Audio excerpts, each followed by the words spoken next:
A man who has the glory of God doesn't really care about what he puts on physically, how expensive or how cheap they are, because, as a matter of fact, his clothing is actually in the glory of God.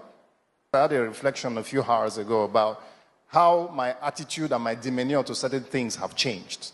And I asked myself, why am I less angry at people and things for certain things, or certain behaviors, or certain reactions to certain matters? And I thought within myself that many years ago, I was not happy because I was not also successful to the point that my success gave me confidence. So success in itself gives you confidence to an extent, and your demeanor will be less of anger and more of making it work. Making it work is success.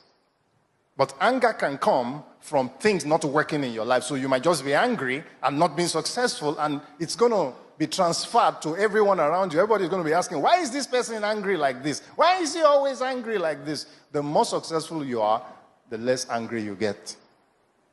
So, man lost the covering, which was the glory of God, going by Pastor Jackson's doctrine.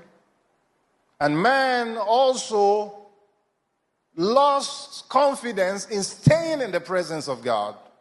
Because he said, I heard your voice and I was afraid. Why would you hear the voice of God and be afraid? This is still the experience of people living in today's world, that they hear about God and they become disinterested. Why would you hear about God and be disinterested? When people are confident in the presence of God, why are you afraid that you are in the presence of God and the presence of God will not cover you from somebody who came to waylay you? The Bible says in the book of Ecclesiastes chapter 8 and in verse 3, Ecclesiastes chapter 8, I want to believe I got it. He says, be not hasty to go out of his sight. When you are in the house of God, you should not be hasty to go out.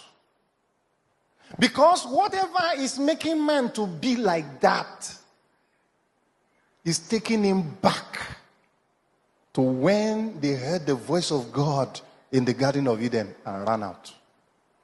Things that make a man's life useless.